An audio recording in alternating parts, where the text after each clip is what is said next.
കർത്താവിനെ സ്തോത്രം ചെയ്യുന്നു. നമുക്ക് വീണ്ടും ഒരിക്കലൂടെ ദൈവത്തിൻ്റെ വചനം കേൾക്കാനും പഠിക്കാനും ധ്യാനിക്കാനും ഒക്കെ കർത്താവ് നൽകുന്ന നല്ല അവസരത്തിനായിട്ട് ഞാൻ കർത്താവിനെ സ്തോത്രം ചെയ്യുന്നു. നമ്മൾ പറയാൻ ഉദ്ദേശിക്കുന്നത് നമ്മുടെ പ്രത്യേകിച്ച് മനുഷ്യവർഗത്തെക്കുറിച്ചുള്ള ദൈവത്തിൻ്റെ ആ മിഷൻ. ദൈവം മനുഷ്യനെ സൃഷ്ടിച്ചു, അവൻ പാപം ചെയ്തപ്പോൾ അവനെ വീണ്ടെടുത്തു, അവനെ വിളിച്ചു വേർതിരിച്ചു, അവനെ ഭൂമിയിൽ ആക്കി. The mission of God in man's life. ദൈവത്തിന്റെ പദ്ധതി, മിഷൻ എന്ന് പറയുമ്പോൾ ദൈവം മനുഷ്യനെ സൃഷ്ടിച്ചപ്പോൾ ദൈവം എന്ത് ലക്ഷ്യത്തോടുകൂടെ സൃഷ്ടിച്ചു. ഇപ്പോൾ നമ്മൾ ദൈവത്തിന്റെ ഹിതം നിരന്തരം മനസ്സിലാക്കണം. പക്ഷെ നമ്മൾ അതിന്റെ കുറച്ചുകൂടെ പശ്ചാത്തലത്തിലേക്ക് പോയാൽ, what was God's mission in creating man, in redeeming man, in calling man? The mission of God in man's life. ദൈവത്തിന്റെ പദ്ധതി നമ്മുടെ ജീവിതത്തിൽ. അതിൽ പല കാര്യങ്ങൾ നമുക്ക് പഠിക്കാനുണ്ട്. എന്നാൽ ഇവിടെ നമ്മൾ 2 കാര്യങ്ങളാണ് പഠിക്കാൻ ഉദ്ദേശിക്കുന്നത്. ഞാനത് പഠിച്ചപ്പോൾ ശരിക്കും അത് വളരെ വിശാലമാണ്. വ്യക്തിയുടെ ജീവിതത്തിൽ ദൈവത്തിന്റെ മിഷൻ എന്താണ്? When God creates a man, what was his mission? എന്നാൽ വ്യക്തി എന്ന നിലയിൽ മാത്രമല്ല ദൈവം നമ്മളെക്കുറിച്ച്, നമ്മുടെ ഐഡന്റിറ്റി കർത്താവ് നമുക്ക് നൽകിയിരിക്കുന്നത്. God wants to see us as a family, ഒരു കുടുംബം എന്ന നിലയിൽ. അപ്പോൾ ദൈവത്തിന്റെ പദ്ധതി വ്യക്തികളുടെ ജീവിതത്തിലും അതേപോലെ ആ വ്യക്തി ഉൾപ്പെടുന്ന കുടുംബത്തിന്റെ ജീവിതത്തിലും ദൈവിക പദ്ധതി നമുക്ക് പഠിക്കാനായിട്ട് കഴിയണം. അതാണ് നമ്മൾ ഈ ദിവസങ്ങളിലെ ക്ലാസ്സുകളിൽ പ്രധാനമായി ഉദ്ദേശിക്കുന്നത്. വിശാലമായി പഠിച്ചാൽ സഭയെക്കുറിച്ചും ദൈവത്തിന് ഒരു കൈൻഡ് ഓഫ്, നമ്മൾ ഹ്യൂമൻ വേയിൽ പറയുമ്പോൾ മിഷൻ എന്ന് പറയുന്നതേ ഉള്ളൂ. ദൗത്യമുണ്ട്. സഭയെക്കുറിച്ച്, ലോകത്തെക്കുറിച്ച് എല്ലാം ദൈവം ലോകത്തെ സൃഷ്ടിച്ചതും എല്ലാ കാര്യത്തിലും, അല്ലെങ്കിൽ ഈ ഇന്നത്തെ ലോകത്തെക്കുറിച്ച് ദൈവത്തിന്റെ ഒരു പദ്ധതിയുണ്ട്. ആ ദൈവിക പദ്ധതി നമുക്ക് അത്ര വിശാലമായിട്ട് പോകാൻ കഴിയാത്തത് കൊണ്ട് നമ്മൾ വ്യക്തി എന്ന നിലയിൽ എന്റെയും നിങ്ങളുടെയും ജീവിതത്തിൽ what is God's mission, what is God's desire എന്നുള്ളത് നമ്മൾ നേരത്തെ പഠിച്ചു. അതായത് നമ്മുടെ വ്യക്തി ജീവിതത്തിൽ നമ്മൾ വിശുദ്ധരായിരിക്കണമെന്ന് ആഗ്രഹിക്കുന്നു. അതാണ് നമ്മൾ അന്ന് എംഫസൈസ് ചെയ്ത് പഠിച്ചത്. പക്ഷേ ഇത് ഇപ്പോൾ നമ്മൾ ദൈവം മനുഷ്യനെ സൃഷ്ടിക്കുമ്പോഴും അതിനുശേഷവും ഒക്കെയുള്ള, അവനെ വിളിക്കുമ്പോഴും ഒക്കെയുള്ള ദൈവിക പദ്ധതിയെക്കുറിച്ചാണ് നമ്മൾ യഥാർത്ഥത്തിൽ പഠിക്കാൻ ഉദ്ദേശിക്കുന്നത്. അപ്പോൾ ഈ ദൈവിക പദ്ധതി ഇവിടെ നമ്മൾ മനസ്സിലാക്കേണ്ട ഒരു കാര്യമുണ്ട്. നമ്മുടെ പദ്ധതികളല്ല, പ്രത്യുത ദൈവത്തിന്റെ പദ്ധതിയാണ് പ്രധാനം. അതായത് മനുഷ്യൻ ദൈവത്തെ കണ്ടെത്തിയതോ അങ്ങനെയൊക്കെയാണ് പലപ്പോഴും മതങ്ങളിൽ. മനുഷ്യൻ ദൈവത്തെ കണ്ടെത്തുന്നു, അല്ലെങ്കിൽ മനുഷ്യൻ ദൈവത്തെ സ്വീകരിക്കുന്നു, അല്ലെങ്കിൽ ദൈവവുമായിട്ടുള്ള റിലേഷനിലേക്ക് വരാൻ. പക്ഷേ വേദപുസ്തകത്തിലെ ദൈവം എന്ന് പറയുന്നത് ദൈവമാണ് ഇനീഷ്യേറ്റർ. അതാണ് അതിനകത്തെ വ്യത്യാസം. എല്ലാം ആരംഭിച്ചത് ദൈവമാണ്. മനുഷ്യൻ ഉണ്ടായിട്ട് പിന്നെ ദൈവത്തെ തിരക്കുകയല്ല. പ്രത്യുത വേദപുസ്തകത്തിന്റെ അടിസ്ഥാനത്തിൽ ദൈവത്തിന്റെ സൃഷ്ടി തന്നെ, ദൈവം സൃഷ്ടിക്കുകയാണ്. ഒന്നുമില്ലായ്മയിൽ നിന്ന് ദൈവം ഭൂമിയെ സൃഷ്ടിച്ചു, മനുഷ്യനെ സൃഷ്ടിച്ചു. അപ്പൊ നമ്മളൊരു കാര്യം ഉണ്ടാക്കുമ്പോൾ ആ ഉണ്ടാക്കുന്ന ആൾക്കല്ലേ അതിനൊരു ലക്ഷ്യമുള്ളത്. ഇപ്പൊ എന്റെ കയ്യിലൊരു വാച്ച് കിടക്കുന്നു. ഈ വാച്ച് എന്തെങ്കിലും തീരുമാനിക്കുന്നുണ്ടോ? അല്ലെങ്കിൽ ഈ വാച്ച് എന്തെങ്കിലും എനിക്ക് എങ്ങനെ പ്രയോജനപ്പെടാം, അല്ലെങ്കിൽ സാജു എന്ന് പറയുന്ന വ്യക്തിക്ക് ഞാൻ എങ്ങനെ പ്രയോജനപ്പെടാൻ കഴിയുമെന്നൊക്കെ ചിന്തിച്ചൊന്നുമല്ലല്ലോ വാച്ചിരിക്കുന്നത്. ഇവിടെ വാച്ച് ഉണ്ടാക്കുമ്പോൾ തന്നെ നമ്മൾ എന്ത് ചെയ്യുന്നുണ്ട്? വാച്ചിനെ കുറിച്ച് നമുക്ക് ഒരു ലക്ഷ്യമുണ്ട്. അതാണ് വാച്ചിന്റെ മിഷൻ എന്ന് പറയുന്നത്. ദൗത്യം. സമയം കാണിക്കാൻ വേണ്ടിയാണ് വാച്ച്. എനിക്ക് സമയം അറിയാൻ വേണ്ടിയാണ് വാച്ച്. വാച്ച് ഉണ്ടാക്കിയത് തന്നെ അതിനു വേണ്ടിയാണ്. ഉണ്ടാക്കിയത് തന്നെ. ഇപ്പം നമ്മൾ ചിലപ്പം ഈ പണ്ടൊക്കെ പറയുമായിരുന്നിരുന്നുണ്ട്, എന്തിനാണ് ഇതും കെട്ടിക്കൊണ്ട് നടക്കുന്നത്? ഓടാത്ത വാച്ചിനെ കണ്ട് നമ്മൾ ചിലപ്പോൾ പറയും, കൊണ്ടുപോയി ചുണ്ണാമ്പിടടാന്ന് പറയാറുണ്ട്, അല്ലേ? കേട്ടിട്ടുണ്ട്, ചുണ്ണാമ്പിട്. അപ്പൊ പണ്ടൊക്കെ ആളുകൾ ഈ വെറ്റില മുടക്കുമ്പോഴത്തേക്ക് ചുണ്ണാമ്പ് ഇങ്ങനെ സൂക്ഷിക്കുമല്ലോ. അപ്പം ഞാൻ ആലോചിച്ചിട്ടുണ്ട്, ഈ വെറ്റില മുടക്കുന്ന ഒരാൾക്ക് വേണമെങ്കിൽ ഈ വാച്ചിന്റെ ഈ ഗ്ലാസ്സും ഒക്കെ എടുത്ത് കളഞ്ഞിട്ട് ഇതിനകത്ത് ഇച്ചിരി ചുണ്ണാമ്പൊക്കെ ഇട്ട് കഴിഞ്ഞാൽ വേണമെങ്കിൽ ചുണ്ണാമ്പിടാനും ഉപയോഗിക്കാം. പക്ഷേ ചുണ്ണാമ്പിടാൻ വേണ്ടിയല്ല വാച്ച് ഉണ്ടാക്കിയത്. ഈ വാച്ച് മേക്കർ അതങ്ങാണം കണ്ടു കഴിഞ്ഞാൽ അയാൾക്ക് ഹാർട്ട് അറ്റാക്ക് വരും. കാര്യം എന്ന് ചോദിച്ചു കഴിഞ്ഞാൽ എത്രയോ നോബിളായിട്ടുള്ള ഒരു കോസിന് വേണ്ടി ഉണ്ടാക്കിയതായി വാച്ച്. അതിൽ നിന്ന് കുറഞ്ഞ എന്തിനു വേണ്ടി ഇത് ഉപയോഗിച്ചു കഴിഞ്ഞാലും ഇത് ഉണ്ടാക്കിയ വ്യക്തി ദുഃഖിക്കുകയാണ്, ദ വാച്ച് മേക്കർ. ഓക്കെ, എന്നതുപോലെ മനുഷ്യനെ സൃഷ്ടിച്ചത് ദൈവമാണെങ്കിൽ ദൈവത്തിനൊരു ലക്ഷ്യമുണ്ട്. ദൈവത്തിന് ഒരു ലക്ഷ്യം എന്ന് പറഞ്ഞാൽ God has a mission about man. മനുഷ്യനെ കുറിച്ച് ഞാൻ അതിന്റെ മിഷൻ എന്ന് പറയുമ്പോഴത്തേക്ക് അതിന്റെ മലയാളം പദ്ധതി എന്ന് ഞാനങ്ങ് പറയുകയാണ്. പക്ഷെ പദ്ധതിയേക്കാൾ കുറച്ചുകൂടെ ആഴമുള്ള ഒരു അർത്ഥമാണ് മിഷൻ. അറിയാം, നമുക്ക് മനസ്സിലാകുന്നുണ്ട്. എന്തിനാണ് മനുഷ്യനെ സൃഷ്ടിച്ചത്? അതിൽ നിന്ന് കുറഞ്ഞ ഒരു അനുഭവത്തിൽ നമ്മൾ പോയി കഴിഞ്ഞാൽ വാച്ച് മേക്കർ വാച്ചിനകത്ത് ചുണ്ണാമ്പിടുമ്പോൾ കാണുന്നത് പോലെയുള്ള ഒരു ദുഃഖമായിരിക്കും. അപ്പൊ അതുകൊണ്ട് നമ്മുടെ എല്ലാവരുടെയും, അത് വിശ്വാസികളുടെ മാത്രമല്ല, ശരിക്കും പറഞ്ഞു കഴിഞ്ഞാൽ എല്ലാ മനുഷ്യരും മനസ്സിലാക്കണം, സൃഷ്ടിക്കപ്പെട്ട എല്ലാ മനുഷ്യരും മനസ്സിലാക്കണം, എന്നെ സൃഷ്ടിച്ചപ്പോൾ എന്റെ സൃഷ്ടാവിന് ഒരു ലക്ഷ്യമുണ്ട്, ഒരു ദൗത്യമുണ്ട്.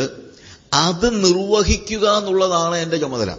അല്ലാതെ എന്റെ കുറച്ച് പദ്ധതികൾ നടപ്പാക്കുക എന്നുള്ളതല്ല. ദൈവത്തിന് എന്നെക്കുറിച്ച് ഒരു പദ്ധതി ദൈവം പ്ലാൻ ചെയ്തിട്ടുണ്ട്. എന്നിൽ ചെയ്തെടുക്കാനുള്ള ഒരു പ്ലാനുണ്ട്. നമ്മള് കഴിഞ്ഞ ബൈബിൾ ക്ലാസ്സിലും പറഞ്ഞൊരു കാര്യമുണ്ട്. നമ്മൾ പലപ്പോഴും നമ്മുടെ പദ്ധതികളുമായിട്ടാണ് ദൈവത്തിന്റെ അടുത്തേക്ക് ചെല്ലുന്നത്. നമ്മൾ കുറെ പദ്ധതികളുമായിട്ട് ദൈവത്തിന്റെ അടുത്ത്, അങ്ങനെ ഇപ്പം ശരിക്കും പറഞ്ഞു കഴിഞ്ഞാൽ പ്രാർത്ഥനകൾ പോലും നമ്മുടെ പദ്ധതികൾ ദൈവത്തെ കൊണ്ട് ചെയ്തെടുപ്പിക്കാനുള്ള ഒരു, അല്ലെങ്കിൽ ദൈവം അത് നിർവഹിച്ചു തരാനായിട്ട് നമ്മൾ പറയാണ് എനിക്ക് ഇന്ന പദ്ധതികളുണ്ട് എന്ന് പറഞ്ഞുകൊണ്ടാണ് ചെല്ലുന്നത്. ദൈവത്തിന് നമ്മെക്കുറിച്ച് ഒരു ഇഷ്ടമുണ്ട് എന്ന്, കർത്താവിന്റെ ഇഷ്ടം ഗ്രഹിച്ചുകൊള്ളുവിൻ എന്ന മെസ്സേജിനകത്ത് ഞാൻ പറഞ്ഞു. God has a desire about us. എഫെസ്യ ലേഖനം 1-ാം വാക്യമൊക്കെ ഒന്ന് വായിച്ചത് നിങ്ങൾ ഓർമ്മയുണ്ടാവും. അവന്റെ വിളിയാലുള്ള ആശ ഇന്നതെന്ന്. അവന്റെ വിളിയാലുള്ള ആശ ഇന്നത് എന്ന് പറയുമ്പോൾ ഞാൻ പറയട്ടെ, അവൻ നമ്മളെ വിളിക്കുന്നതിന് മുമ്പ് തന്നെ, അവൻ നമ്മളെ സൃഷ്ടിച്ചപ്പോൾ തന്നെ അവൻ എന്തുണ്ട്? ഒരു ആശയുണ്ട്, അല്ലെങ്കിൽ ഒരു ദൗത്യമുണ്ട്, ഒരു സ്വപ്നമുണ്ട്, ഒരു പദ്ധതിയുണ്ട്. അതറിയുന്നതാണ്. അത് ഞാൻ അറിയണം എന്ന് തന്നെയല്ല, ആ ദൈവത്തിന്റെ ഇഷ്ടം, ദൈവത്തിന്റെ ദൗത്യം, ദൈവം എന്നെ ഫലമേൽപ്പിച്ചിരിക്കുന്നതായ ആ ദൈവിക ദൗത്യം പൂർത്തീകരിക്കുന്നതാണ് എന്റെ ജന്മസാഫല്യം എന്നൊക്കെ പറയുന്നത്. നമ്മൾ സാധാരണ പറയുമല്ലോ ജന്മസാഫല്യം എന്ന് വെച്ച് കഴിഞ്ഞാൽ നമ്മുടെ ജനനം കൊണ്ട് നമുക്ക് ചെയ്തെടുക്കാൻ കഴിയുന്ന ഏറ്റവും വലിയ ഒരു കാര്യം നമ്മൾ ചെയ്തെടുക്കുമ്പോൾ നമ്മൾ പറയും അത് അവന്റെ ജന്മസാഫല്യമാണ്. അവൻ ജനിച്ചത്, അല്ലെങ്കിൽ അവന്റെ ജന്മം സഫലമായി തീർന്നു എന്ന് പറയുന്നത് പോലെ ദൈവത്തിന് നമ്മെക്കുറിച്ചുള്ള പദ്ധതി നമ്മുടെ ജീവിതത്തിൽ പൂർത്തീകരിക്കപ്പെടുന്നത് നമ്മുടെ ജന്മസാഫല്യമാണ്.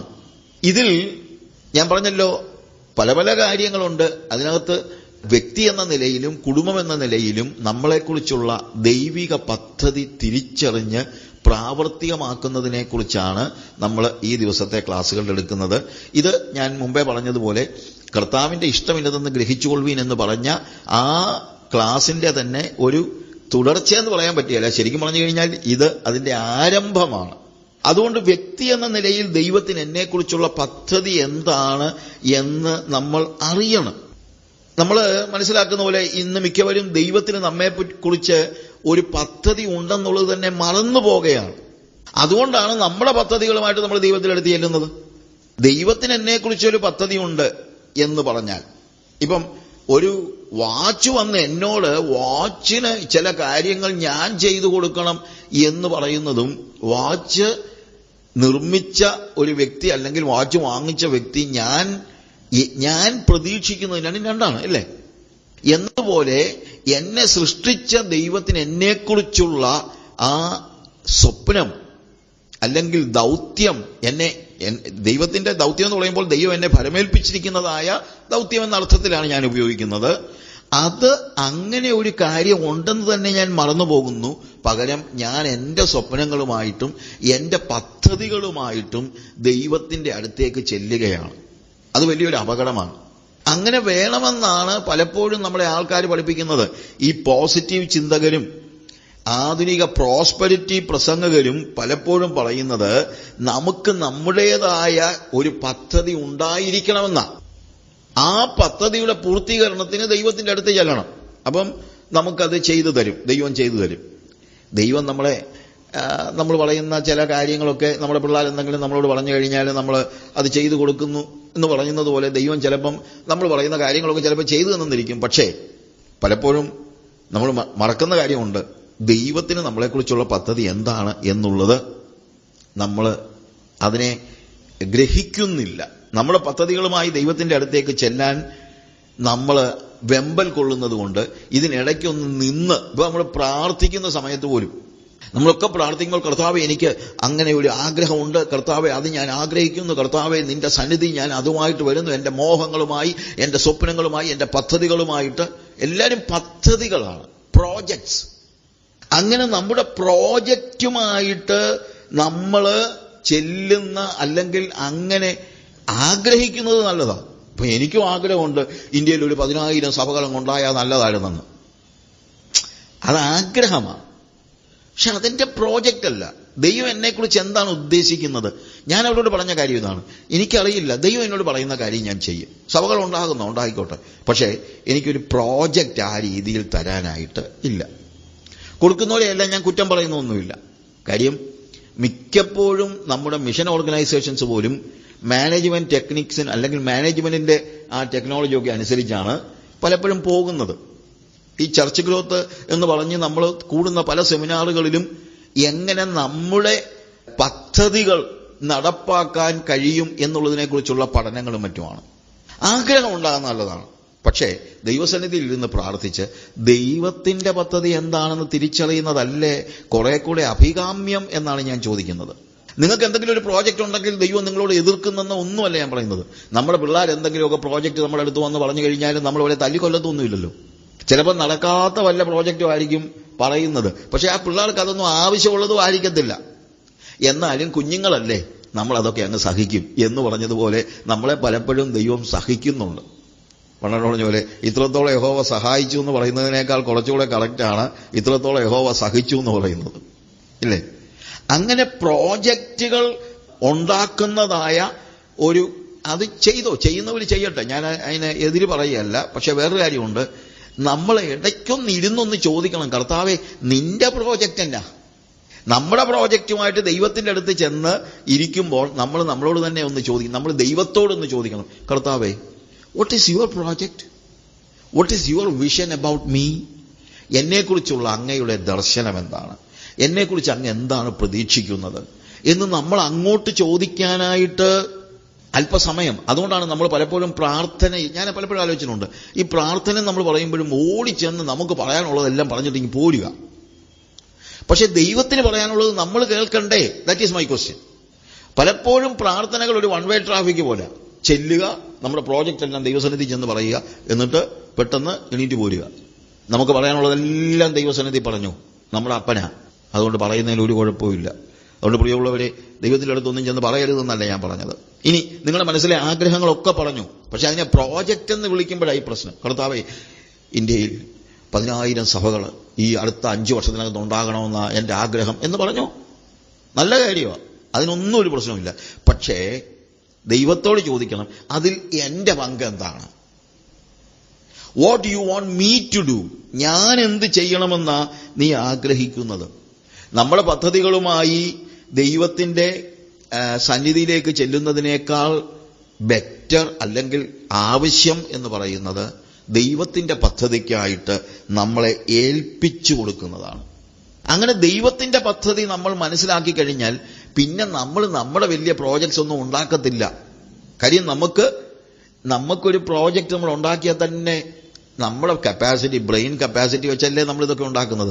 പക്ഷെ ദൈവം നമ്മളോട് അതിഭൗതികമായി ഇടപെട്ട് നമ്മുടെ ആത്മാവിൽ അവിടുത്തെ ഇഷ്ടം എന്താണെന്ന് നമ്മളെ ബോധ്യപ്പെടുത്തി കഴിഞ്ഞാൽ പിന്നെ അതിനുവേണ്ടി നമ്മളെ ഏൽപ്പിച്ചു കൊടുത്ത് ആ ദൈവികമായ പദ്ധതിക്കായിട്ട് നമ്മളെ തന്നെ ഏൽപ്പിച്ചു കൊടുക്കുന്ന ഒരു കാര്യമാണ്. പകരം നമ്മൾ നമ്മുടെ പ്രോജക്റ്റ് അങ്ങ് പ്ലാൻ ചെയ്ത് പോയാൽ പലപ്പോഴും ദൈവത്തിന്റെ പ്രോജക്റ്റ് നമ്മൾ മനസ്സിലാക്കുന്നതിന് അതൊരു തടസ്സം തന്നെയാകാനും ചാൻസ് ഉണ്ട്. അതുകൊണ്ട് ദൈവത്തോട് സംസാരിക്കണം, പക്ഷേ കൂടുതൽ ദൈവത്തിൽ നിന്ന് കേൾക്കണം.